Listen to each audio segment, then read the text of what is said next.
meeting. Was that not the best salad y'all have ever had? That avocado was on fire. The So aesthetics. absolutely, what'd you say, babe? Aesthetics. The aesthetics. Oh, excuse us, which one? Coming in with the aesthetics, y'all. Spell it, but I started with A. Thank you. What will we do? Yes, ma'am. It reminds me of Staging of Hope. Oh. Haters in the room. I'm not, saying anything, but some people may have watched the whole time staging business. Welcome to team meeting. Today is August 6th. We are super glad you're here. So you're too organized for me right now. You're too organized. I'm not pushing. I'm doing my thing. All right. First of all, I gotta tell you, I'm so grateful for y'all. You have no idea. This office, everybody's gonna get something. Y'all as an office, we are absolutely killing it. I've never been prouder of it. Amen. I've never been prouder of a group of people in my life. This is not an easy time in real estate, but y'all are outperforming the market on a daily basis. It's incredible. And I'm so thankful for each and every one of you. So thank you for being here. Thank you for being part of our family. Thank you for participating. Thank you for helping each other. Y'all are just an incredible group of people. Does anyone else have any gratitude that they would like to share today? Somebody better come up with a gratitude. I'm gonna get ungratified real quick. Somebody come up with something. Yeah. So I'm grateful for our senior panel who Yeah. came in last week, and for sweet Meryl, if you wanted to tell them. So Merle's husband passed this past week. I don't know how many of y'all know Merle Land, but she was on our senior panel last week. She is absolutely amazing. She's the one who just moved from her home into a senior facility, and she's killing it in the senior facility. She's got, I couldn't believe it. I was just like, you got what? And she's like, well, I've got this listing and this person's going to do this. I'm like, oh, that's unbelievable. But this past week, her husband, I think she said 58 years. Past, he was in hospice. So if y'all can please keep her top of mind. We're passing around some cards to sign for her. We will get those to her. I don't know when the service is going to be. I know they're having one up in Boston, but we will keep you guys informed. Does anybody else have gratitude? I don't want to be rude. How do you spell Merle. Merle. It's a good old school name. She was my first full teammate practice partner. Oh, wow. That's amazing. She's an incredible, And by far the best one. yeah, she's an incredible soul. She's an incredible person. So if you guys can keep her in mind, I'm glad you went to get all the candy that we didn't need. So, Right. and of course, we are always grateful for you and all of our wonderful guests who are here today. I see you out there.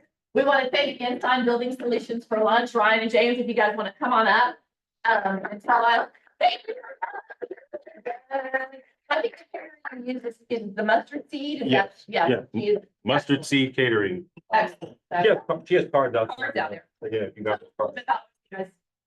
Yeah, so, thank you for having us. My name is James. This is Ryan. We're with Ensign Building Solutions, and I'm gonna talk a little bit about what we do. We are pretty much all things construction.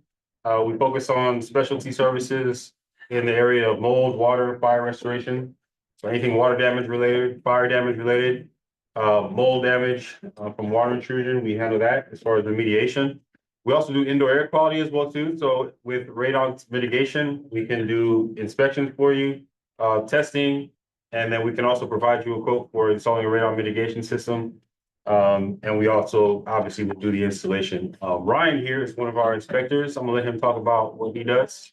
So yeah, I focus primarily on mold, water intrusion, and radon. So depending on what you need, I'd love to be a resource for you.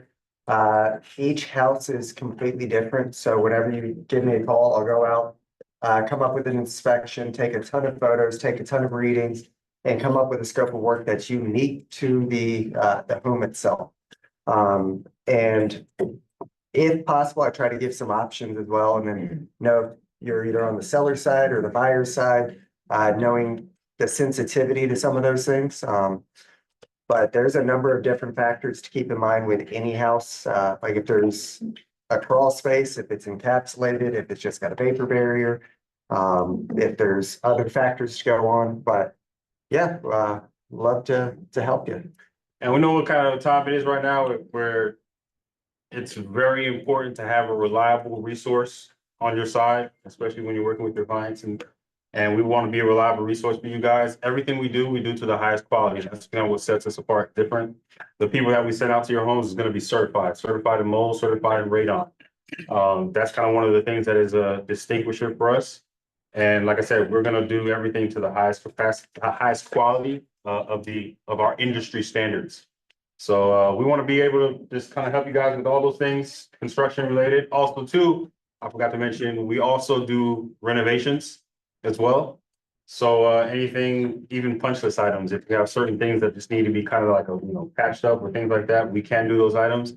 Now, if you call me and you tell me like, hey, due diligence is up in a day, I'm gonna try to help you out as much as I can.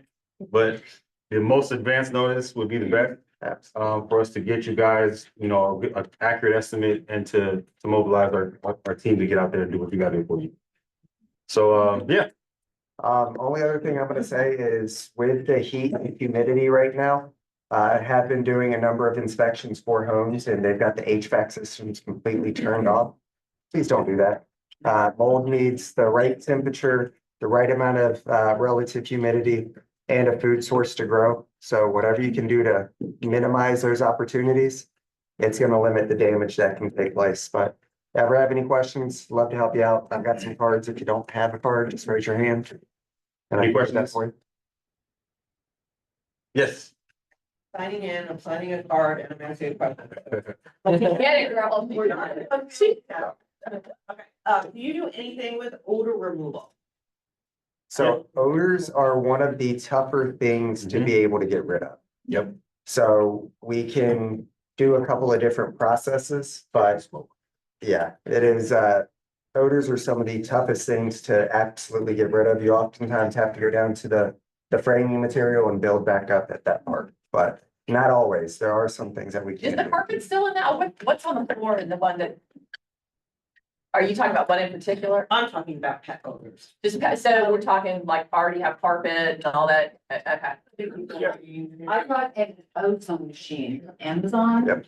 And I had a relationship with Pet Rescue, and it did great. It was all. Over the carpet and everything? I think you only have carpet in the bedroom, Okay. but you run that thing and All it. right, y'all, that is good to know, because I mean, we all have homes that have, we all. Let it air out before you walk back in. Okay, wait, we got. So ozone adds a O2, O3, it breaks it up. So I don't know the science of it. However, you're supposed to open the room, let it air out, otherwise it packs out, because it's not oxygen. Oh, that's fine. So let it air out for 10 or 15 minutes. Yes, ma'am. I just took over, I'm just like, hey. Yes, I was just gonna follow up with that the house needs to be vacant. for To be the. empty for the other machine because you have to run it like for 3 minutes. All right, good. But it worked. All right, anybody else have any more questions? Anything? Okay, thank you. I got All a right. comment. I used it in my old house. And it was a long list of stuff. They did it all. It was great. Thank you very much. I'll endorse them. I heard a couple things, I was like punch list, A lot. I had a wet under basement. I had all kind of stuff back, 4 years ago. I did it all. Thank you. good enough, good enough. All right, thank you guys so much, we appreciate it.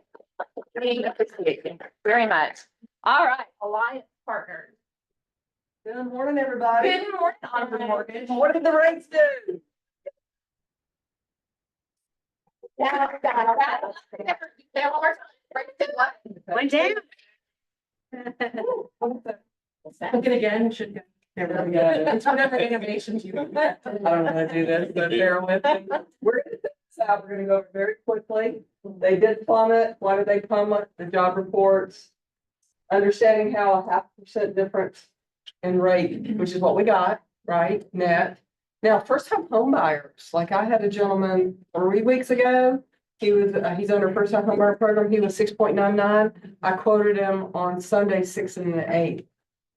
So some of the programs have a little bit of a better hit, depending on the scenario. Here's the scenario that you look at, the difference, look at the difference in payment. The 183 a month, that's a lot of interest if people keep a house at 7 years, right? $15,000. What does that do in buying power? Let's go back. Looking here, there. Here we go. 35,000 difference, y'all. And what they can get. Some houses, maybe that's a basement, right? House in the basement versus not. Bigger lot, better house. Anyway, you're gonna get these slides. We're gonna do some social media too, that you'll be able to put out, because we want to really start pushing this out. People to be aware of what this can do for them. It really can make a difference. So if you had someone. Yeah, This is the slide y'all want to send This is the slide. to your buyers. That's the slide right there. Yeah. You need to go out and email to everybody on your So, database. well, you can take it from here and or, you know, put it in whatever format you want, but we will create one and get one out also. And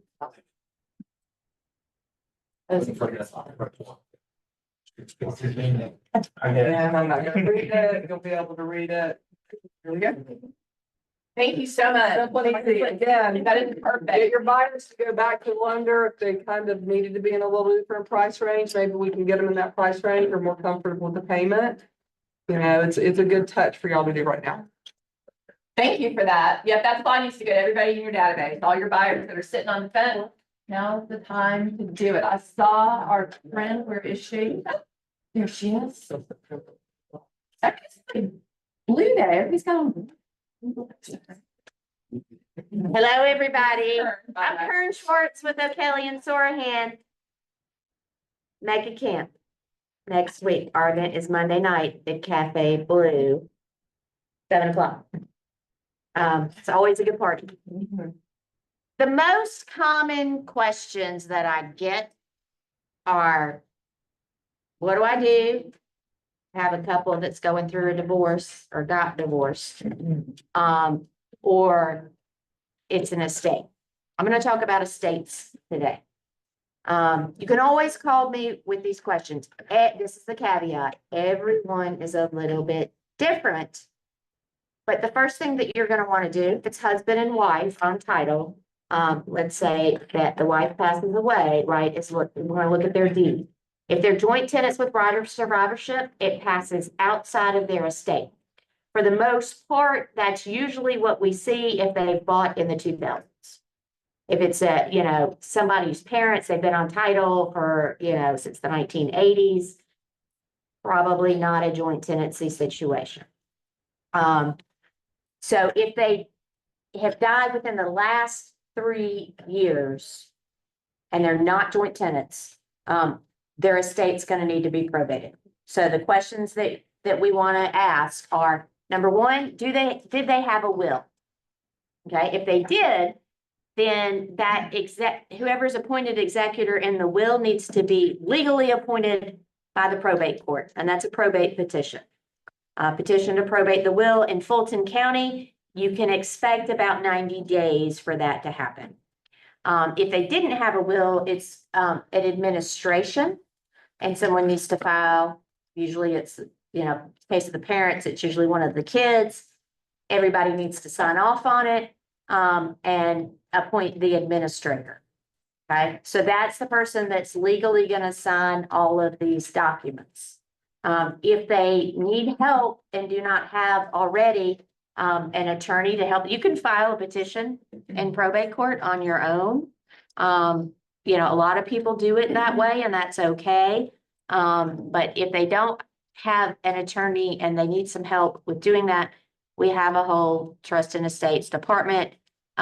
Amy Bogarts is in charge of that department, and I'm happy to put you in touch, your clients in touch with her to help. And then once they have the appointment, that's who's going to legally sign listing agreements, contracts, all of that kind of stuff. Okay. And then they need to set up an account. So that's the other problem that I see. They do the probate, and now they're going to sell the house, and that funds from the house usually are going to the estate, to the executor, to the administrator.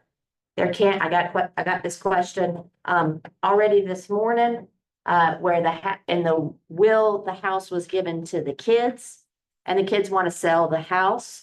Like, well, they're probably gonna have to sign deeds at closing, but they're still gonna need to set up the estate, okay? And then if it's, sometimes that happens, husband and wife on title, wife died, husband continues to live in the house, and now wants to sell it, right? And they're not joint tenants. If it was more than 3 years ago, like I said, then we can do some other things. We can usually take what's called an affidavit of descent. We get the heirs, list all the heirs, who they are, as long as there's no minor kids. They can do it without, that's by statute, without having to probate the estate. Okay, it's not that scary. It is tricky. So if you have somebody that might be dealing with an estate issue, call me first and I'll tell you the questions to ask. I'm always happy to look at wills and petitions and that kind of thing to see if I see anything that, might cause an issue. But 90 days in Fulton, some counties a little bit shorter than that. Perfect. Thank you so much. Y'all, we have been getting a lot of questions on wills, quit claims, all of those things. We are not attorneys. Okay. We do not need to try to be an attorney. Y'all do not need to, y'all have a. Woo! God, y'all, no. We don't want to be liable for giving legal advice. That is not our job. The last thing y'all need to get in trouble for is giving somebody giving somebody legal advice. If you have a question, please just call and find out what you need to do, which is usually nothing but what your client needs to do and what you can direct, maybe your client to current, stay out of it. It's just like the mortgages. We need to know a little bit, but we have mortgage experts. Y'all are not mortgage experts. Newer agents sometimes get very wrapped up in, there's so much to learn and I don't know this. You don't have to. You don't have to. That's why we have people here. So please utilize them. I did not see Miss Kelly in the building today or Miss Tammy. I did, however, we have a new face from Diane and Devers. This is Logan. He's going to come up and he's going to tell us a little bit about what Diane and Devers has going on. Hey, everybody. Hi, how are Doing well. Thank you for having me. Apologies from stealing Chandler from you all. She will be back hopefully next week after a well-deserved break. I have a little bit of handouts, and hopefully Chandler's done a great job of spreading the good word of mail marketing. So I hope I'm not hammering you all over the head, but We love the sample. We'll love the sample. if you see one you like, feel free to keep it. Reference it back later if you're interested in doing mail marketing. But as an introduction, I am Logan Schomburg. I joined the Diane and Devers team just about 2 weeks before James and Brian decided to move down to Fort Lauderdale.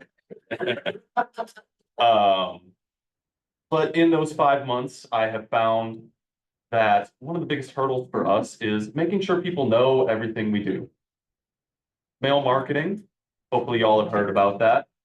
Have you heard about signs? Have the people we do signs for, yard signs, heard that we are doing mail marketing? Today, I'm going to focus on the mail and remind y'all the opportunities that listings present to send out mail marketing. Some of the examples I've handed out have options for when you have just listed a property. That is a great time to go to the neighborhood and let people know, hey, the house in the neighborhood is going for sale. I am the agent for this neighborhood. You can trust me like your neighbors are trusting me. And if you have friends that you're hosting at your house for book club every other week who love your neighborhood, maybe your kids have friends and their parents are coming over and they love the feel, maybe they would like to come to the open house. We've seen some agents with these just listed or coming soon postcards list open house times. There is a small caveat to that I'll get to in just a second. But if you would like to combine the open house invites with your just listed postcards, that's always an option. Or you can spend send out those bespoke open house invites. And we've seen great success with those. It's an alternative to door knocking if this summer Georgia heat is starting to get to you. And then once the closing is finally wrapped, you're under contract, you've sold. Once again, an excellent opportunity to let the neighbors know that you are an agent who has seen success and knows the value of the homes in their market. It is a great opportunity to own the market share of your neighborhood. And if you're doing one listing, two listing, you're seeing a trend that this neighborhood is successful for you. It is very easy to roll that into a sphere of influence or a farm and start really building up that 36 touch rule that you need to be seen or recognized 36 times before people turn to you as a point of expertise. That's it. I want to talk a little bit about the options that Diane Endeavors has to help you all accomplish that. We have two methods of mailing your market. The first is full service. Full service mail, when we say that, that is everything. We take it off your plate, we handle the hassle for you. That means you send us over the pictures of your property, send us the details. We pull the tax records for that neighborhood. We create that list for you if need be, if you do not already have one. We do the design, you approve it, we print it, we stamp it, we mail it. Let you guys do the real estate business. We'll handle the parts that slow you down. Full service mailing is available in 6x11 size and the 5.5 by 8.5. I think much like I'm a man who prints business cards but forgets to bring them, I think I may have forgotten that smaller size today for examples. Apologies for that. But those sizes also come in a different option, which is a little bit cheaper cost per piece. That is Every Door Direct Mail. Every Door Direct Mailing is a service offered by the post office, where essentially we take a bundle of about 100 mail, however many are along the postal route, put them together and deliver them directly to the post office. The benefit of that is by delivering them directly to the post office, they're just going to take those, scan them, process them, put them in the truck the next morning. And that means if you're sending out something like open house invites that are on a time crunch, they will get there faster. They will get there in time. That is the caveat I was mentioning earlier. There has been a lot of resorting facility issues lately with postal service. I'm sure we've mentioned them before. Hopefully we have. Stamps are slowing down a little bit. But Every Door Direct Mail offers an option to get around that and make sure your mail arrives in timely manner. The drawback, where most people are going to lean on stamps as the alternative solution, is that Every Door Direct Mailing does not have a lot of options for curating that list because we are giving them to a specific postal route. It is going to be commercial and residential, or just residential, preferably just residential for you guys. You are in the business of selling. And in that case, those routes typically come in around 400 to 600 addresses. So think of that option as a bulk shipping price that arrives faster. And that is the wrap for our regular listing mailers. But I do want to briefly mention it is now August, which means football is coming. That's probably not as exciting to some people as well. But I'll tell you who is excited.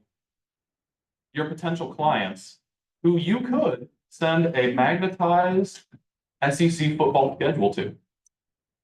What is so great about sending a magnet calendar to a potential client? They slap it on their fridge, they tape it inside a cupboard, and then they look at it every week for the next few months until football finally is over. It is excellent to send people mail, be in their mailbox once a month. It is even better to be in their home every day. That is our special offering for this month of August, is the SEC Magnet Calendar. Let me know if you're interested in seeing a sample, much like the business cards I said I didn't bring.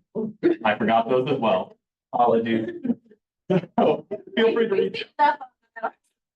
Perfect. we're good. So- Like I said, I hope I don't sound like a broken record, but thank you all for having me. Thank you.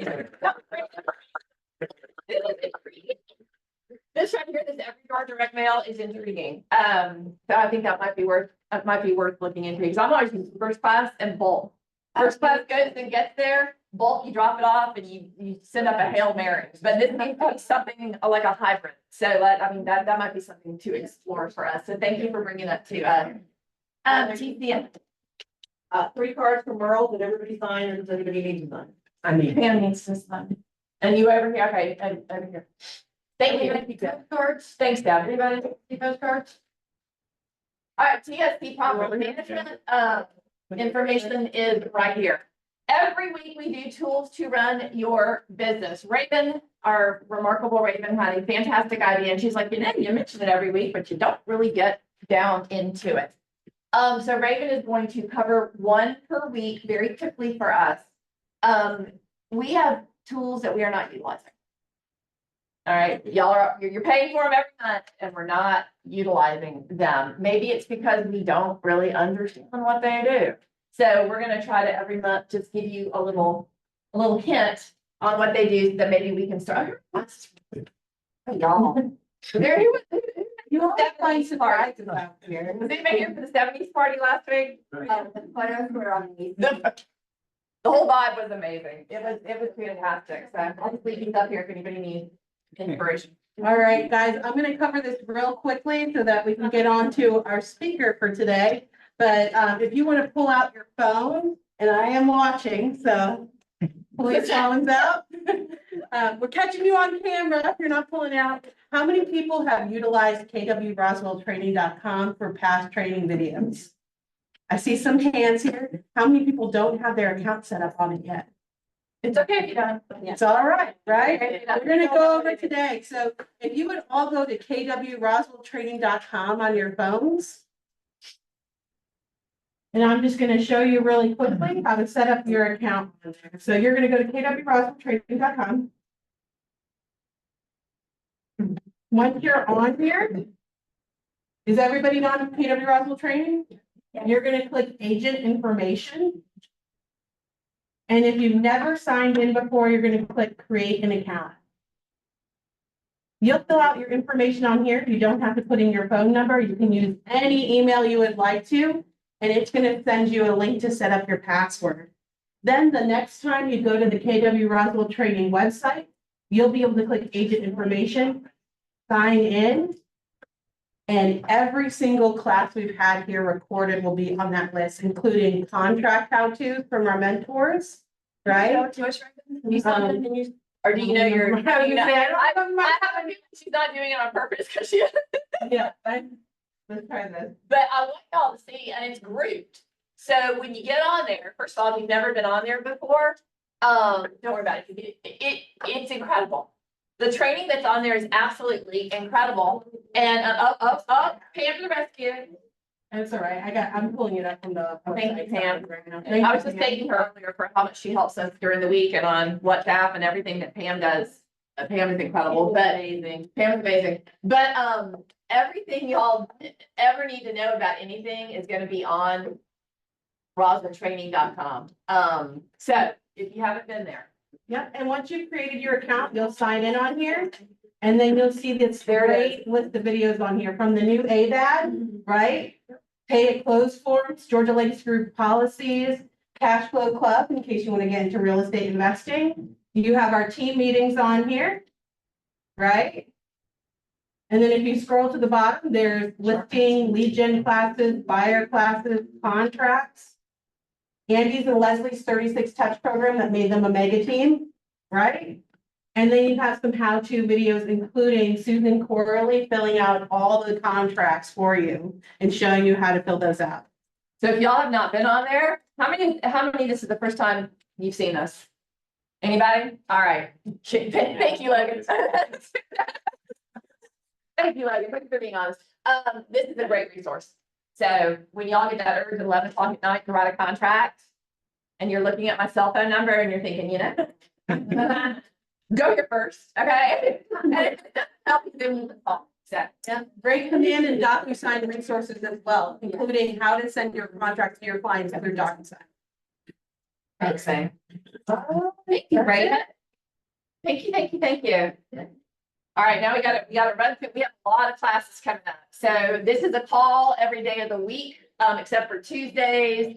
If you have not been to mid-year contracts, with Melba, we have them on the 7th, the 9th, and the 16th. Try to make those if you have not.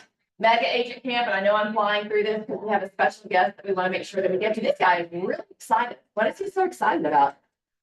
Tech. He's excited about tech. All right. So we have some classes with Patrick Malden. All these classes over here, and like I said, I know I'm flying through them. The lovely Miss Kathy Ray is going to teach a class tomorrow on how to take a listing consultation. All right, this might be a really great class for y'all to dive into. We are all trying to get more focused on listings. So, Oh, go back. Okay. This is for today. oh, this is today. Yeah, it says August 1 to 5th to 2. August 6th today. Yeah, Okay, from 1 to 2. like Michael. Understanding home closings. That's fantastic. All right. So all the classes that you list, you can get them to closing. Real estate coaching, if anybody is interested in this is not just coaching, it's for leadership. There is one class left. It is August 8th. It is virtual. If you are interested in KW leadership, do not miss this meeting. 10 to win with our very own Cynthia, how to get a buyer's consultation. All right. Another important thing for you to know. New Agent Boot Camp with the lovely Donna Patrick. She teaches this every Friday. For those of you who have attended, it is extremely helpful for our newer agents. It is a judgment-free zone. You can ask anything you want to ask. Kern told us about the party that they're having at the exact same time. McMichael and Gray is having a party at the Eleanor. This is at Mega Camp. So pick your poison there. Or pick both the poisons. I don't know. You spend an hour one place, you spend an hour at the other. Yeah. Diplomatic. I love her. We're also having one Tuesday night, you'll get the information today. Yeah. So it's gonna be one big party at Mega Camp. And I think Susan Corley and I are going out Sunday night for something about fried shrimp tacos. I'm not really sure, but yeah, feel free to join in on that too. So, free CE custom home construction next Monday. More listing classes, with Tony. This guy is the #1 coach in the world. Why is he the #1 coach in the world? He has more coaching clients than any other coach in the world. He is the best. If you want to learn how to list with Tony, this is the class, August 21st, and it's a Zoom location. Level up your business. This is going to be takeaways from Mega Agent Camp 2024. This is going to be the 23rd for those of you who can't make it. And I think this is the last one. Woo, I'm getting more. Gene Rivers, Career Visioning. This was going to be September 9th. And then there is also 30, 60, 90 Success Through Others. All these classes on here. For those of you who do not know Gene Rivers, again, a legend in the real estate industry. Woo! And we have And Career Career Day Day. coming up. Don't forget. It's not on there. I always forget Career Day. Tell us about Career Day. Alicia's going to be Career leading. Day is going to be on the 13th of August. It's from 5 to 6, so it's for anyone interested in K4. So if you have anybody that wants to do K4, they have to participate in Career Day in order to get pre-registered for K4. Okay? So just so that you know. And Alicia's going to be teaching that class. So if you have anybody who keeps saying, yeah, you can get into real estate, send them to Career Day, and then we can take it from there. Thank you, Alicia, for that. This is our August training calendar. I don't want to hear anybody say that we don't have the training. You know, people come, I don't know what I'm doing. I don't know. Yeah, look at the training calendar. Let's find a class for you. Let's get you where you need to be. It is overwhelming. If you need help deciding what class to take next or what path you need to go down, we're right here today. And now, without further ado, I tried to fly through it so we can get to him more quickly. This is Mark Ellsworth, and I actually have a little thing I would like to say about it, if you do not mind. Mark Ellsworth is in this market center. Mark, I didn't know this about you until I went and researched you. He served in the U.S. Army Reserves. Thank you. I didn't know. Thank you for this. I have no idea. He's one of our top commercial teams in this office. He is the co-owner of Southern Equity Commercial. He is a member of our ALC, co-team leader of Southern Equity Commercial, former school teacher, as is his co-lead. Sarah. Yes, Sarah was Teacher of the Year, I think I read. Yeah, yeah. Way back in the day. No, it couldn't have been that far back in the day. I mean, you're only, what, 12? So, he was also a director of sales. He transferred into, this is important. He got into commercial real estate after he built a very successful investment portfolio. So he did the work, he built it, and then he decided to go into real estate to help other people with it. So take it away, Mark. Well, thank you very much. Thank you for being here. Let's go, Mark. Okay. So I wanted to, hopefully today, in the next 15, 20 minutes, I'm gonna try to fly through some stuff. And then afterwards, I'll give you the collateral that we talked about so that you can digest it on your own schedule. But I think it's important, for me personally, it's changed my life being a real estate investor and now being a real estate agent and an investor. I think that's the goal that we should all have in this room, is to be realtors and investors. It gives you a certain level of confidence in talking to other investors when you can trade notes about your own properties, the goods, the bads, the uglies. So if you take nothing away, think of yourself as, either I am an investor already or I am soon to be an investor. And I think quite a few people in here have investment properties.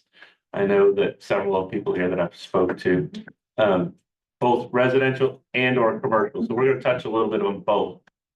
My background is, I started out buying single family rentals, but I ended up owning commercial real estate exclusively. And that's kind of a normal progression for investors, is almost everybody starts out owning a single family rental. And then as they build a portfolio, it becomes small multifamily, like quads and duplexes, maybe a 10-unit apartment. And then it kind of migrates either into more apartments, or small commercial projects, like a little storefront, a little strip mall, maybe a little office building, office condo. There's a pretty clear path of kind of how the growth goes. But it definitely is been a game changer. It's been very beneficial through where the last year where real estate is a little softer than it has been in the years prior.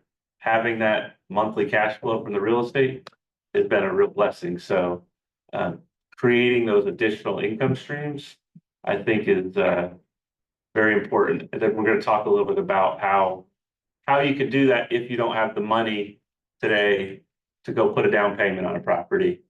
There's different financing programs for first-time home buyers. There's different ways as real estate agents, and I'll try to share a couple of stories of different things I've done throughout. First one, speaking of Merle, Yes. she called me one day. She said, I got this client. It's got to sell their condo. They don't have the money to fix it up. You want to buy it? It's a good investment property. Wow. Well, I didn't have the money at the time. I said, but I have the money to fix it up. So I fixed it up for him. This was before Curbio and all that. Yeah. And it was worth $100,000. Only like 6 or 7 years ago. And Scary. I put 15,000 in it, and then we sold it for like 150. And I got my 15 back, and we split the upside.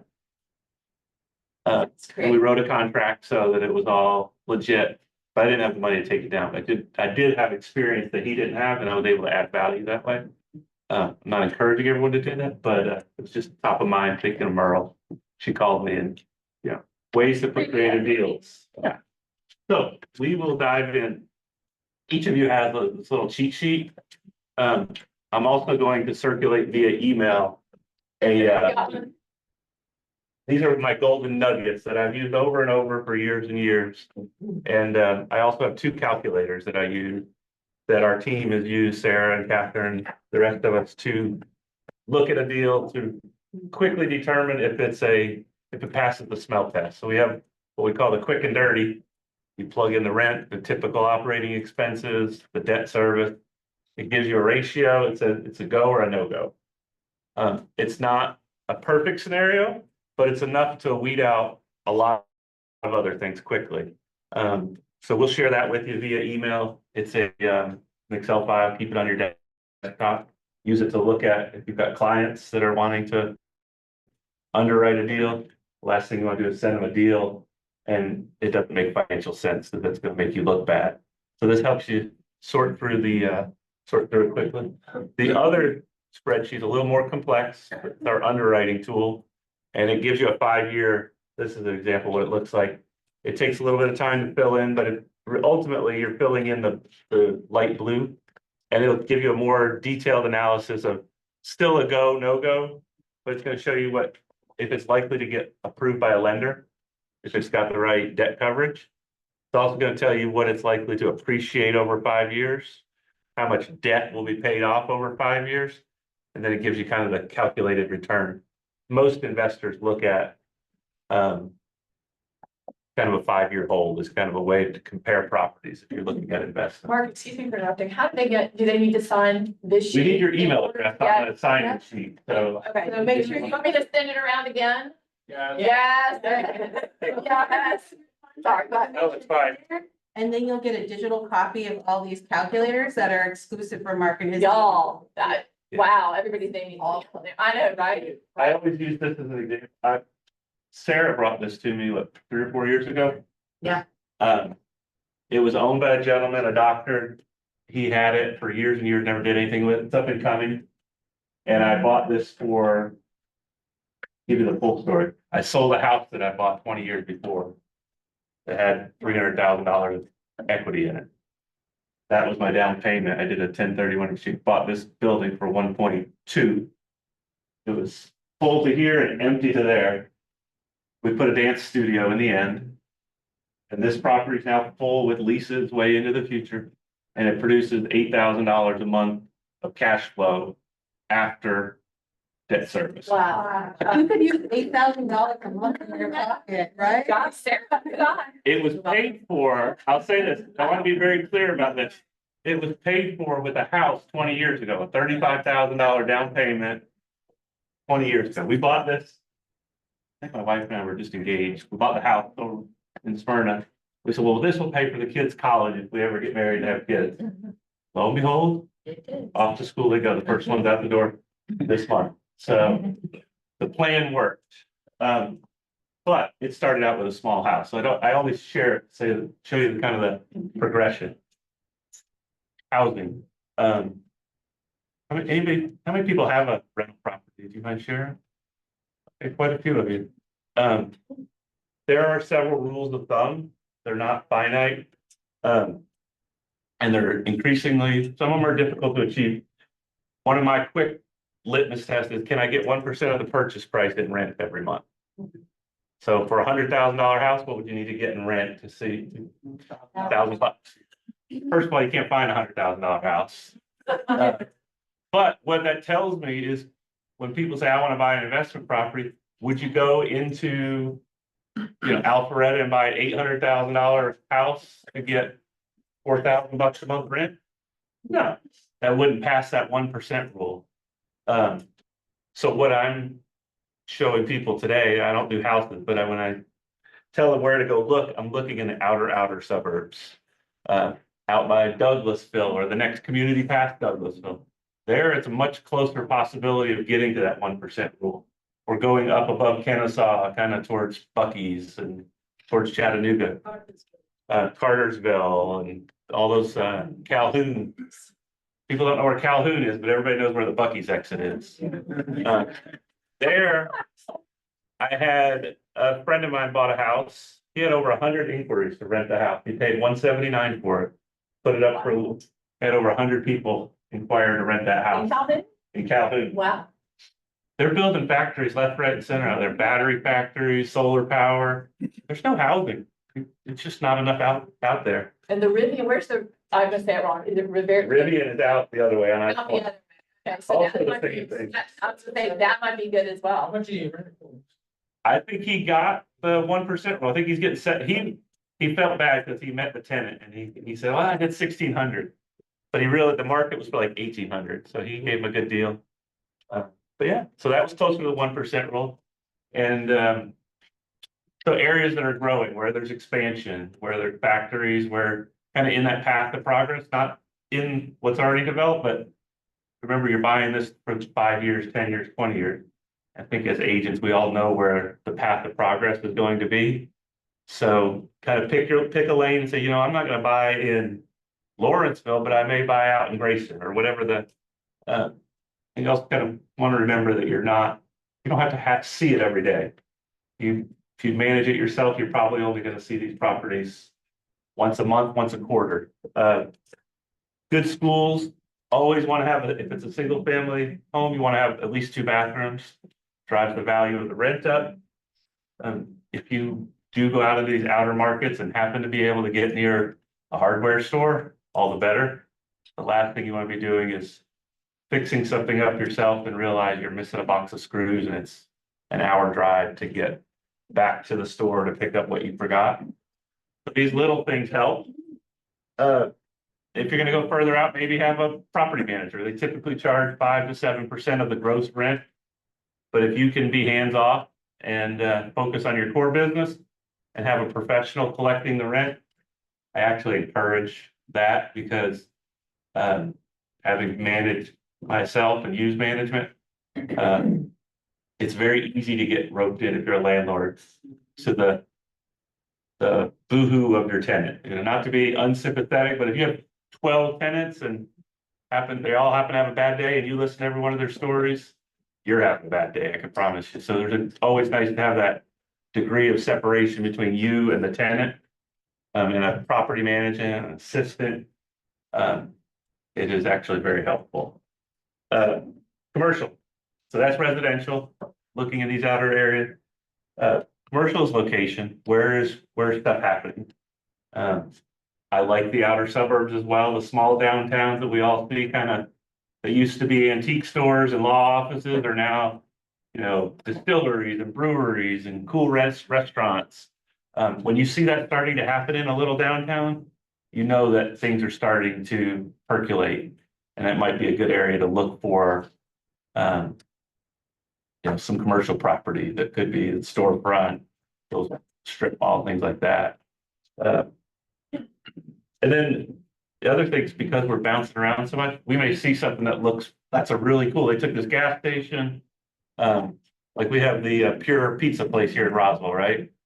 We were meeting with a client. It's the same store, but it's in Decatur, I think. I'm like, I know what that should be. We got the exact same one over in Roswell. This should be a pizza place or a restaurant. And let me show you a picture of what they did with the one here in Roswell. So once you see that vision and you say, you know what, that's kind of an ugly building, but I know what they did with the one out in Douglasville. You can bring that vision and that creativity and create the value. That's really what I'm alluding to, is creating that value. And can you raise the rents? Can you find something that is has the opportunity? It's been under rented, sometimes managed by a person who knows the tenant too well. They also don't like to go to the tenant and say, hey, inflation's a bear, I need to raise your prices. So you may buy a property that's, you know, renting at 2010 prices. First thing you're going to do is adjust the rents to the market. You have to see the bearer of bad news, but a lot of times the tenants, they've been expecting it for years and they're just happy it never happened. So they typically don't fight it. And what I do in those situations is I'll price a new property just below the competition in the surrounding area. Let's say it went from $10 a foot to 15. I may go in at $14.50. Say, hey, I hate to do this. I have to. I want to make this place nicer. There's a lot of things I want to do to the property. I'm going to go up to $14.50. Do me a favor, go look around, see if I'm not giving you a good deal, and then come back to me. We're gonna go shop around and see that it's still the cheapest deal in town, but I just moved the rent up 45%. And in commercial real estate, everything trades based on its net operating income. So essentially, if it was profitable at 10 and I move it up to 14, I raise the value of that property 40%. Ultimately, is how that math works out. So looking for those value opportunities. Lending. And I apologize if I'm flying too fast or we need to slow down and take questions.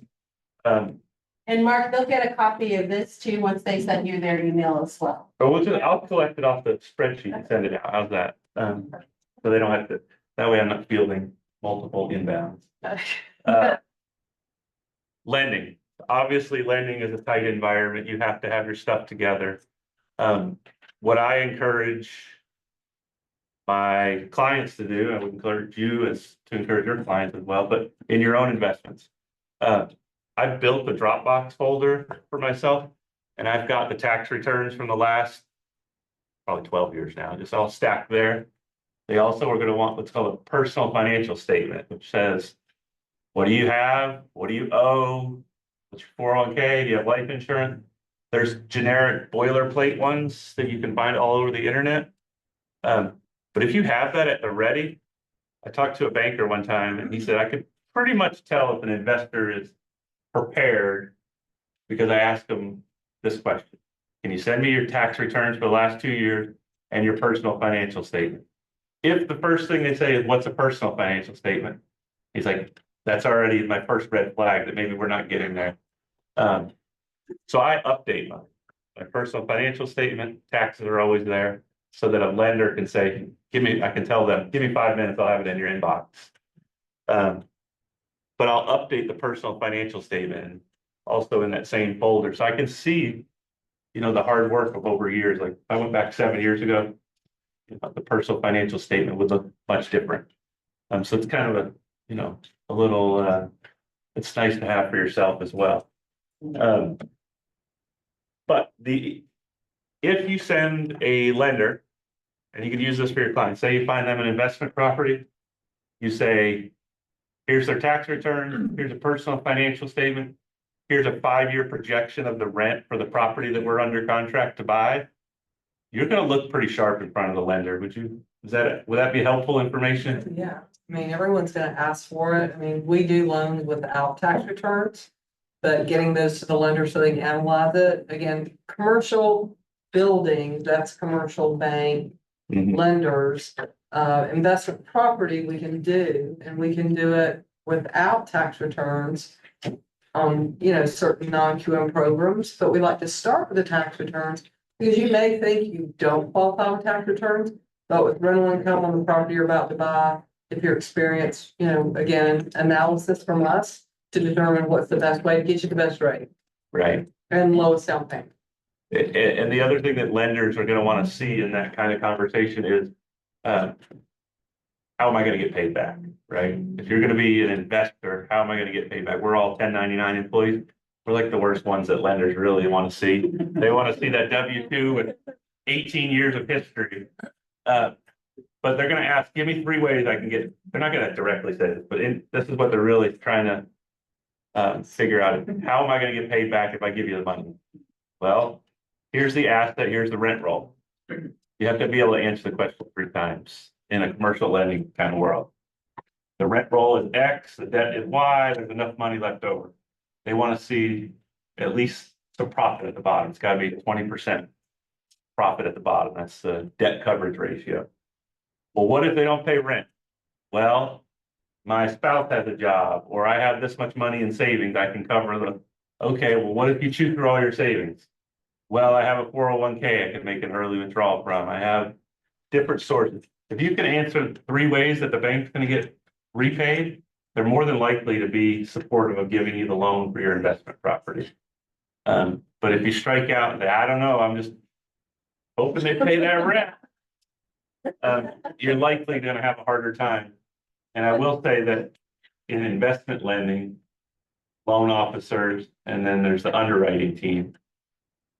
The loan officers always want to give you the money. They always say, yeah, we can do it. Come on, give me everything. Da, da, da, da. And you may be 2 weeks down the road before the credit team sees your numbers. And I go, no, we're not touching this. So it's really good to go in prepared. Hey, Mark. And because they know exactly what the underwriting team is going to say no to. And if you can answer those questions with the taxes and they can help you mitigate that. So Mark. keep that in mind. Mark, you have a question yes. online. Okay. Fire away. Mark, what are the 3 ways? Can you say that again? It's ultimately for you to answer, but in investment property, it's gonna be the rental income from the property, other family income, if you've got spouse or you have a second job. It could be life insurance, it could be 401k, could be cash savings. They just want to see that there's multiple sources of income. And they also want to see that you have an experience, a breadth of experience. So even if you don't own investment property, you could say, hey, I've been a realtor in this market for 18 years. I've helped investors buy 32 houses and I manage this, I do that. It tells the story. You want to package that all up in your email to the lender so that they're excited about pushing your program, your deal through. Good question. What else? Wealth building. So we're switching gears away from any question about the lending. Hopefully it's clear that it's best to be organized, best to go in with all the details up front. And now we're going to pivot over to wealth building. Atlanta has different ways to build wealth, adding value, doing 1031 exchanges. I used to have a goal of trying to buy one rental property a year. And that goal, when I was working corporate America, that was a good goal. Buy one house, clean it up, rent it, catch our breath, do it again next year. You can be very successful with that goal in mind. And if you hold on to those properties, you're going to accrue a tremendous amount of wealth. For those of us who've been in Atlanta for a while, what would it look like if you could take a time trip back to, let's just say 2005 and go shopping in Atlanta for houses? Who would like to take that trip? Okay. Here's what now we're going to move up to 2045. And you're going to be so glad that you bought something in 2024. It's the exact same trip. You just haven't got there yet. So what I see a lot of investors like, oh, the prices, I've seen deals fall apart over 1%, 2%. And I think in my head, you bought this for 2045 over here. That 1% doesn't matter. It's nothing. So remember, it's a long game in real estate. I'm not saying to be, callous or irresponsible, but don't trip over a dime or trip over a dollar to save a dime or whatever the saying is. Off your nose is by your face. Yeah. So adding value, we're looking for properties where the owner is an absentee owner. The owner is just a bad manager, doesn't need to be in the real estate business. We have very successful people who buy real estate and are terrible operators. We have one we're dealing with right now. He has to sell this plaza because he's just a terrible manager. But he won't, but he should. It could be worth so much more money if he put a little effort into it. So when you find that person, it could be a homeowner, out-of-state homeowner.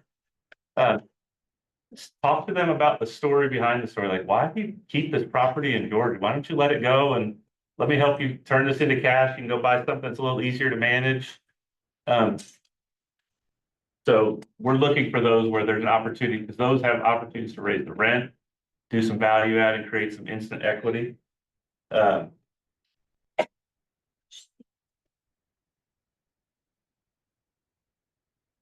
They keep this in a property. Don't fall in love with the property.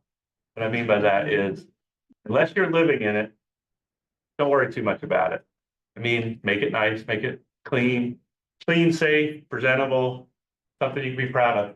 But you don't put granite in $1,000 a month rental just because you like granite or you want granite in your house, right?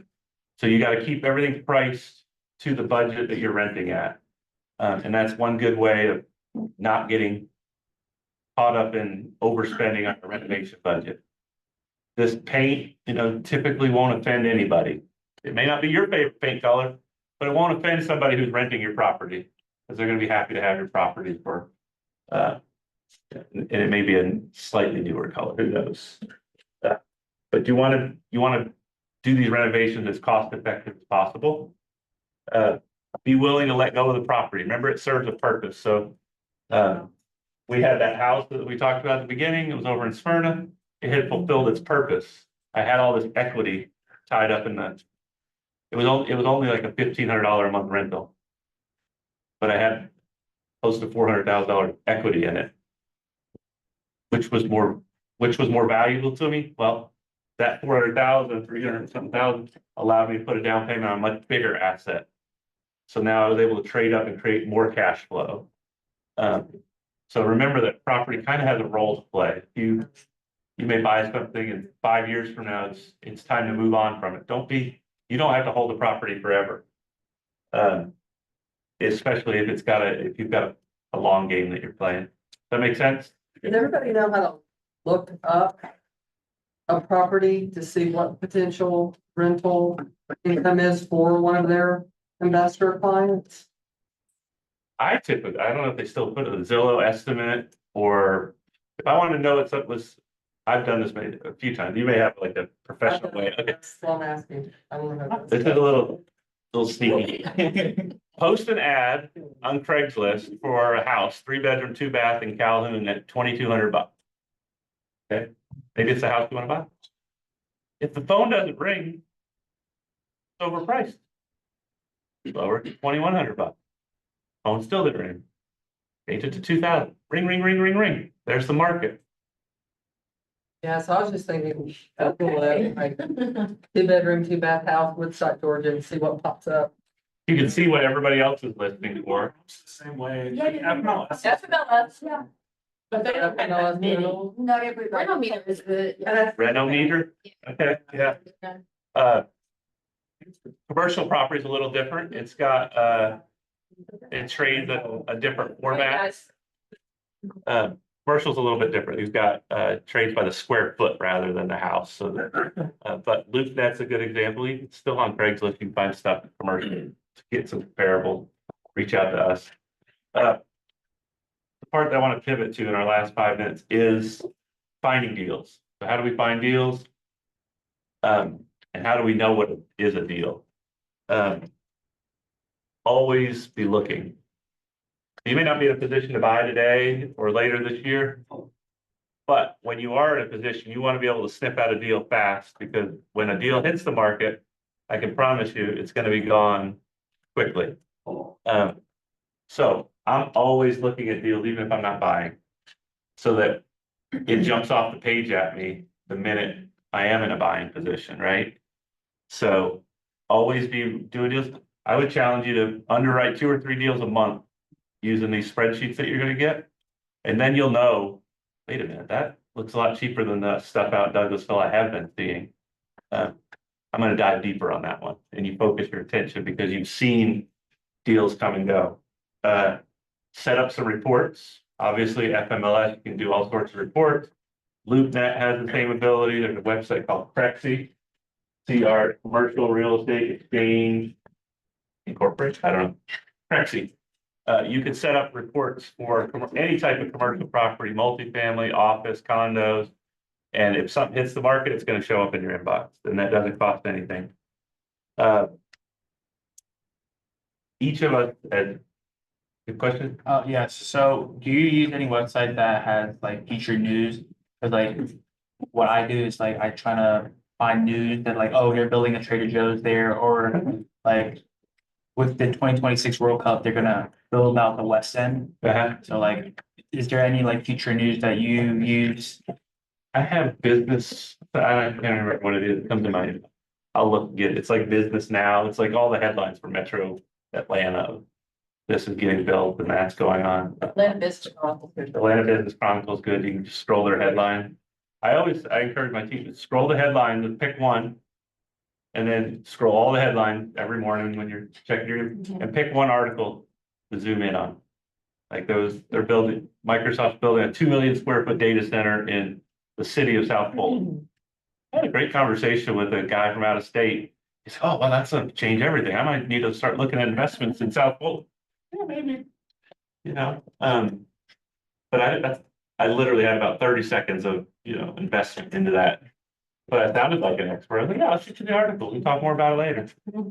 But here's what, I'm seeing. That's always a good trick. If you can't, yep. So that's Metro Atlanta, or do those sites I have? can go out across, Metro Atlanta pretty much covers the top half of Georgia now. Atlanta Business Chronicle's gonna cover like, and I'm gonna say it wrong again, the electric car, that thing, the electric car company that's coming in, like that, they had a bit of article in the Atlanta Business Chronicle about that. That's but Walton. Not, it's Walt, so it's not in Metro Atlanta, but it's still affecting Metro.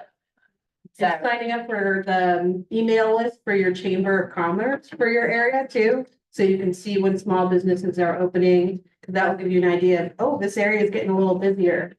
Maybe we need to check it out. Yes, will you spreadsheet help with the loan to value as well too? Or- yes, yeah, it'll be in there for sure. Yep. So deals with money, deals I don't have money, deals I need a partner, deal, I want to talk a little bit about it. We can all do deals today with or without money. If you're young and all you got is time, guess what? There are older people that all they got is money. Make a friend. They would love for you to do all the bird dogging. If you knew how to underwrite a deal and you brought them actionable stuff, they will partner with you. They may not give you a 50-50 partnership, but they may say, hey, I'll cut you in at 10% for bringing the deal to the table, plus you get your commission. So you just say, hey, I want to be an investor. I want to bring you some deals. I'm not quite there yet. But I'm going to underwrite them. I'm going to give you everything you need to know. But if I bring it to you, I want to can you cut me in on the deal? That is definitely a possibility in a real scenario. Joint ventures. I have done this multiple times. Where I take an oversized piece of the project because I found the deal. And I can operate the deal. I can bring the contractors in, I can clean it up. And using my commission. I wish I had pulled up, there's a building out in Athens that we bought. It's used to be called the Pink Mall, but it's a 20 or 40 little retail storefront. And we put down $250,000 to buy it, me and two other partners.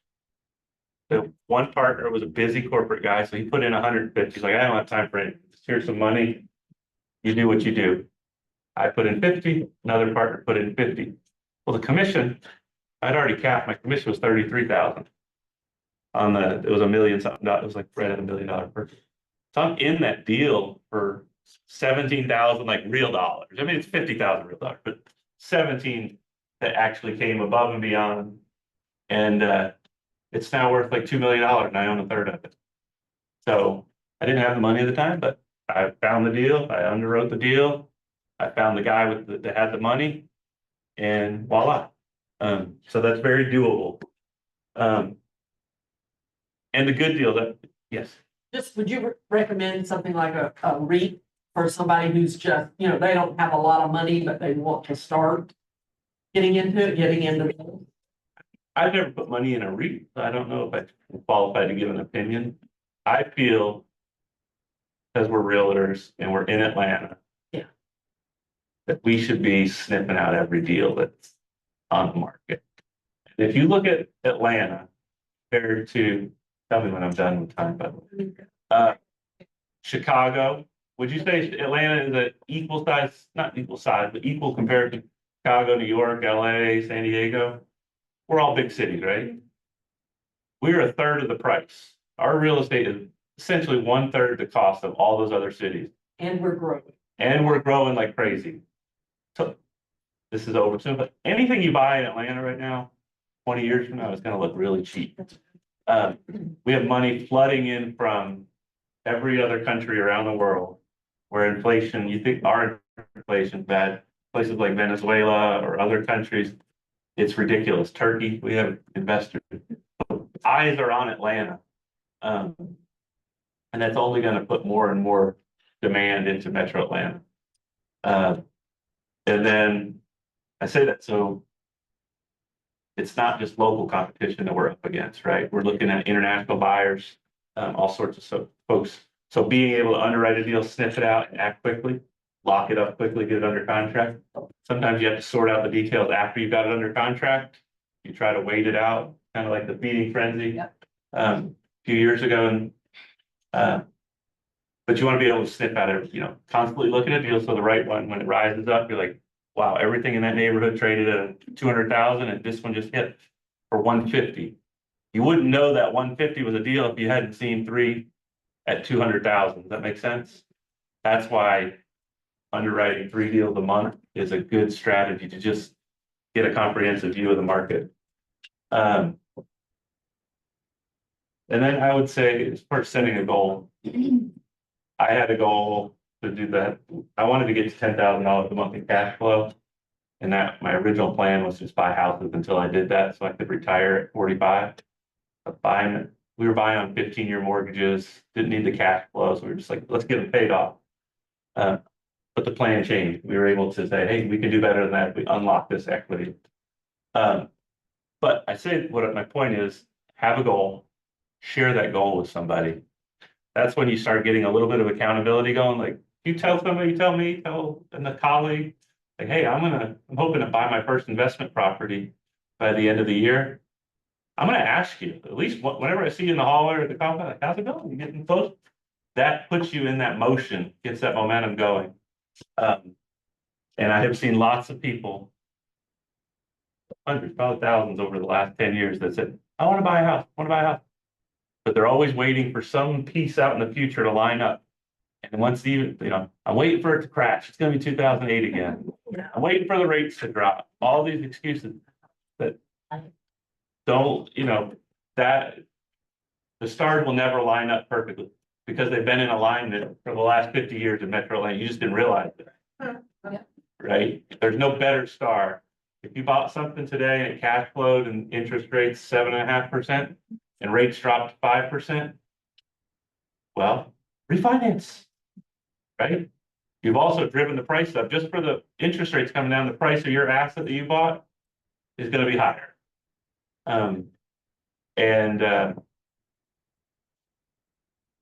then whatever your goal is, don't be scared to outgrow it. If you say, hey, I'm just trying to get an extra $1,000 a month, what I encourage people in their cash flow class to do. Figure out a plan to make $1,000 a month cash flow outside of your day job, whatever that is. And imagine if you were tasked with it in a workshop over an hour, you got 90 days to come up with $1,000 a month. You'd figure out a plan pretty quick and it would probably come to pass. As soon as you get that, all right, now it's $2,500 a month. What do I got? What pieces are in my toolbox that I can move around to get $2,500 a month going? And just keep scaling that, and you can build a very successful lifestyle with cash flow. It's not passive income, I can promise you that. You're still gonna have to keep an eye on your properties, but there's a lot of leverage you can bring to that. So hopefully that is helpful. Be happy to answer any questions or talk to people one-on-one. Just feedback. I know Pam asked about what if you don't have enough money? I know that, right now there's some hard money lenders with 0% down. If the loan to value is like within 75%, you just have to bring the closing cost. And they pay 100% for the renovation. So it's really good. That's an option. Yeah. So, I've never borrowed money from hard money lenders. The rate always scared me, but it's really is designed to be short term until you get it renovated and get it traditional.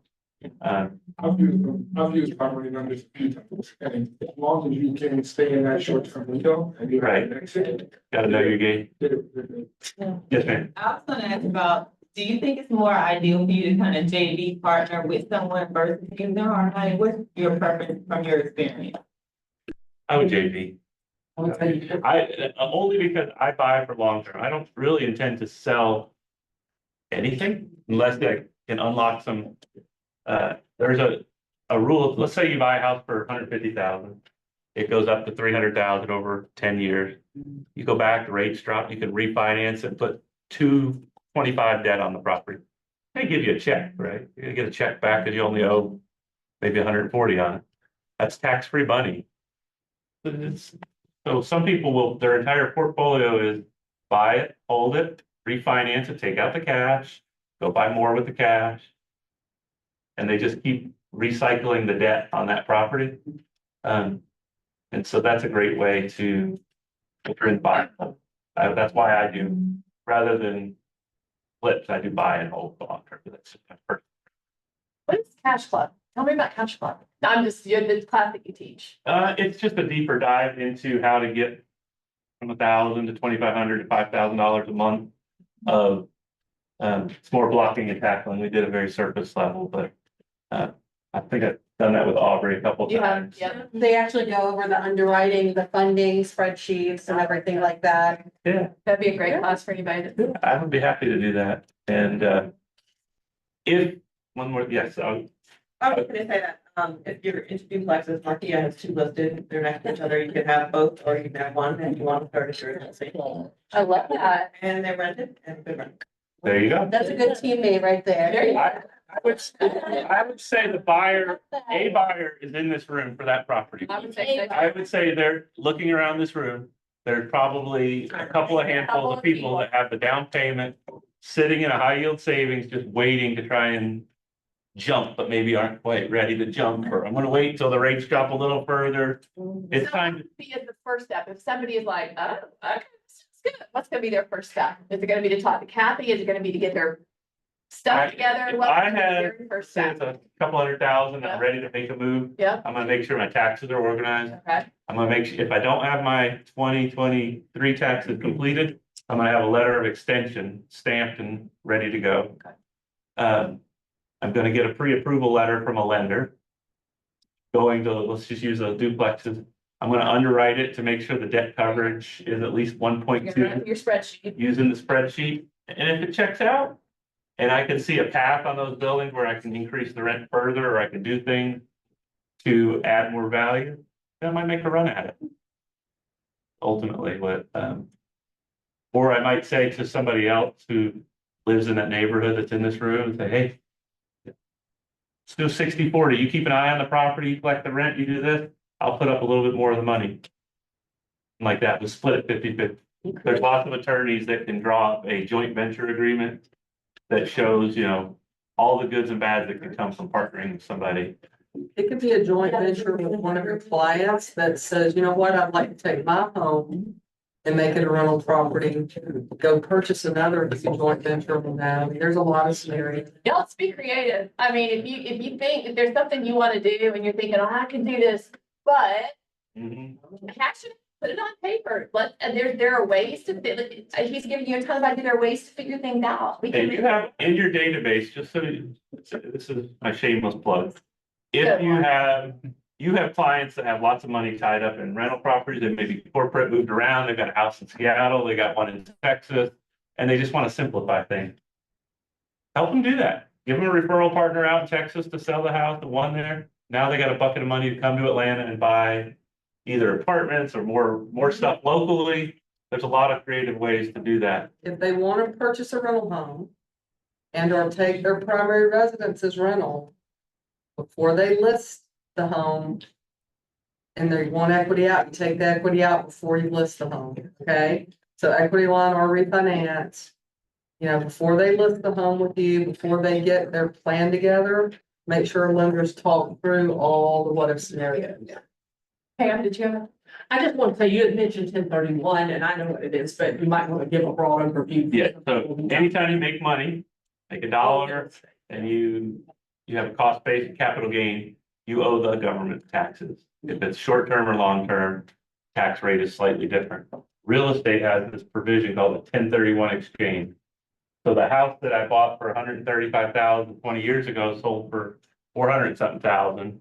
I do owe taxes on the gain, 300,000. Uncle Sam wants his cut. $100,000 check. He did not get his check because I used the 1031 exchange. And it gives me the full capital gain to use into the next investment. So what it allows you to do is have more capital to invest. The tax bill doesn't go, it just defers into the property. And as a result, the tax bill isn't due until you sell that building. Well, guess what? Some people sell it and do it again, and again, and again, and eventually something happens. They fall into a coffin. It's called swap till you drop. And essentially you just defer the taxes until you die. Keller Williams today. Uh, The Craigslist ads and swap till you drop. Because if you stop the swap, you then owe all the tax from that you've been accruing. So once you start that daisy chain, you want to keep it through.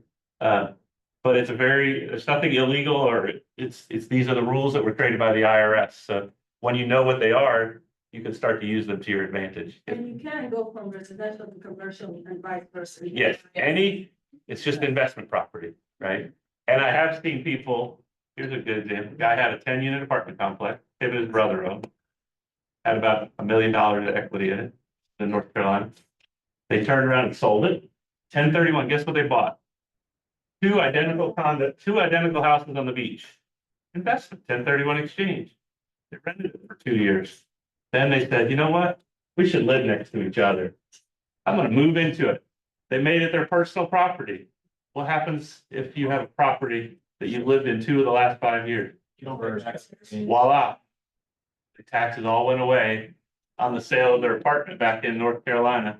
But they converted their commercial property, legally converted. They did all the rules that the IRS said they had to do. So once you have these assets, you can start getting very creative. You can't break the law. You can't play in a gray zone because it will come back to bite you. You can work with the law. Work Those with it. guys think And I'm always in last thought, all these people that complain about taxes. You always hear in the news like, oh, GE doesn't pay taxes, this stuff. And then the CEO said, well, I've never once written a tax law. Nobody's ever asked me, it's the government, you don't like it, change it, But until that happens, there's a lot of advantages, probably more so than anything else in the real estate arena. So hopefully that was helpful. Yes, ma'am. So you want to work with a CPA, right? To help you with all of these. Is there any specific specialty that we have to look for that particular CPA? Is there like some how to say that? Specialty on real estate or any CPA can take care of it? 1031 exchange, is that what The you're? 1031 exchange is done through. all the laws. Intermediary. In general. That's a good question. I have a couple thoughts and then I'll wrap up. Not all CPAs are created equal. There are CPAs that are just glorified bookkeepers, and there are CPAs who know every real estate tax advantage law that's on the book. You want to quiz your CPA. You don't want to be calling your CPA and say, hey, this was a legal deduction. Why didn't you take it? Right? You want that person to be, preparing you to maximize your deductions. So you do need to, I've fired several CPAs. I had a tax bill one year for 45,000. And my current CPA, I said, something doesn't feel right about it. I paid another guy to audit it because your tax bill's 15,000. Wow. But it was because the other guy didn't want to put the deductions in, or he didn't know about it. Yeah. Short-term rentals, what do you feel about that right now? Short-term rentals are, I think, I don't have an opinion on where to buy them because I've never done it. But from a tax advantage standpoint, you can do cost depreciation by owning short-term rentals. You can cost segregate a short-term rental if you meet certain requirements. More work, I would think, just because the turnover or. Yeah, there's rules you have to follow and meet, so I'm not CPA. But I'm not scared of them. I mean, my brother has one up in North Carolina, he's full every weekend. He makes more renting it, on the weekend than he could to a college student year round. I have another friend who bought 7 houses in Auburn. And he put students in it, they trashed it every year. And now he rents it every home football game 7 times a year, and he makes more money doing that than he did letting students go there. So he gets, wealthy alumni that come back for the game that want it. So there's definitely a market if you find the right place. Be careful of the laws. Yeah. Lots of local rules are starting to crack down on short-term rental. Yeah, well, let me come see you afterwards. I know people want to get out of here. Sure. Just gonna let everybody know that the CPA who came to speak here last month, Deborah Daniel. We were just talking about that. I just looked at her and I was like, I think there was a woman that was here last month who knew all the tax laws, and all the tax. Deborah, That's it. Deborah Daniel. If you have any questions, my office is in that new section back there. I'd be happy to meet one-on-one, have a cup of coffee or buy a chat.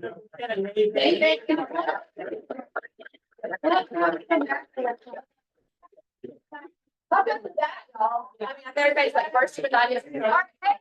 Before we all run away, does anybody have a caravan or open house today? Nobody today. Y'all need to bring me an open house, okay? Inspiration for week. Look at real estate investing, even on a very small scale, remains a private means of building an individual cash flow and wealth. All right, y'all have to build some wealth. Happy Tuesday. Thank you, Mark.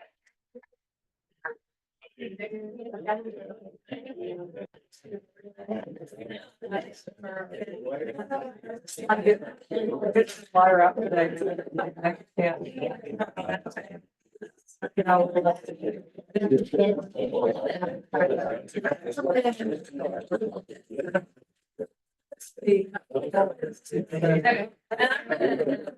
No, I got it. I got to do one.